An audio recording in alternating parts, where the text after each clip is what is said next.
So reflections about being an imam. So it's almost been 2 years, and I think some of the reflections I've had up until this point still stand. I think that the most glaring need that most North American Muslim communities have is institutional know-how, how to run and how to manage a nonprofit successfully.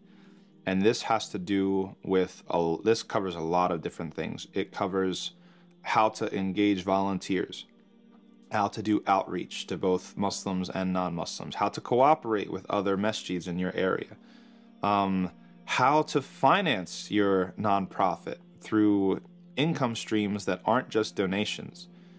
And that unlocks other things like having multiple imams, having a head imam and an assistant imam, or a resident scholar and an imam, some sort of mixture of the two. Because in North America, to be frank, the need is so vast. I'll just speak of the community that I'm in. There could be 3 of me, full time, and there would still be things that we're not covering. There is so much work to do when it comes to making connections between, even if you take the people who come to this one particular building, doing outreach, making sure that the people who register for programs feel like they're valued, understand what's going on, updates, right, newsletters, all these sorts of communication, follow-up, right, getting people's opinions, getting people's feedback about programs and ideas and other things like that.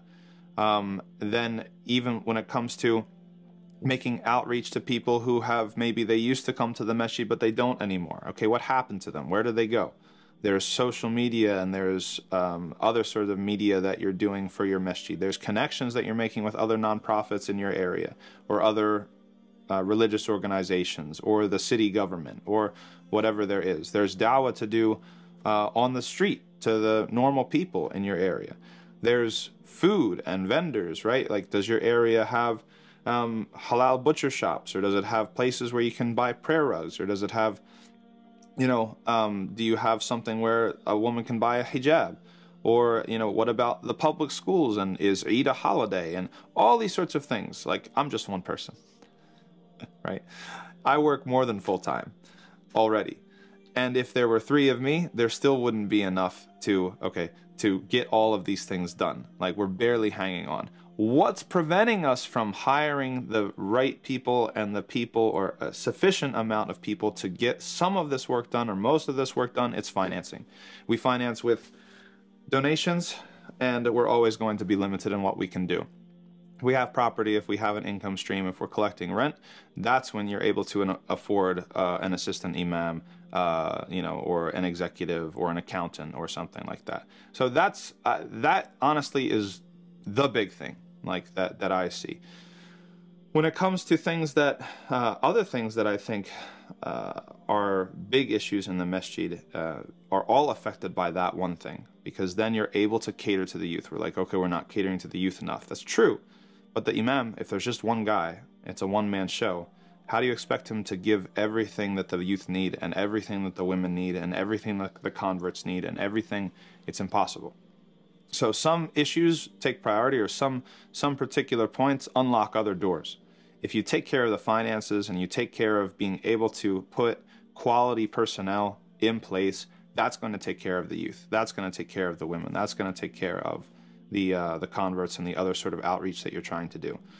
And the other observation is that everybody needs to learn to tolerate one another. And that has to do with, particularly in our community, you have lots of different people from different ethnic backgrounds. You have people who follow different madhabs, and everybody's kind of confused as to how much they should tolerate, right? Because obviously there are certain practices that are outside of Islam, and there are certain things that are just plain wrong. We have to draw the border somewhere. But people, in their zeal, or in their limited exposure, usually, in my experience, they're ready to draw that circle a little smaller than it should be in reality, right? I don't see a lot, at least in our community, that people are drawing the circle too wide and putting people in and saying, like, these are our brothers and these are whatever, that shouldn't be there. I see the opposite happening, where people are drawing that circle too small and are saying that this is Islam, and if you're not practicing it this way, then something's wrong with you. You're doing something wrong. You need to be kind of spoken to or whatever. And that's just not true. You should leave things to people who are qualified to educate the community as to what is the level of diversity that we are capable of accommodating, and what is the level of difference in practice and even differences in beliefs that we are capable of tolerating within one community, and that enables everybody to unite. That enables everybody to unite on the things that we can unite on, and it stops people from wanting to split off and make their own masjid to serve their ethnic group or their sect or their whatever. And there's other issues, but those I think are my two main reflections from 2 years in.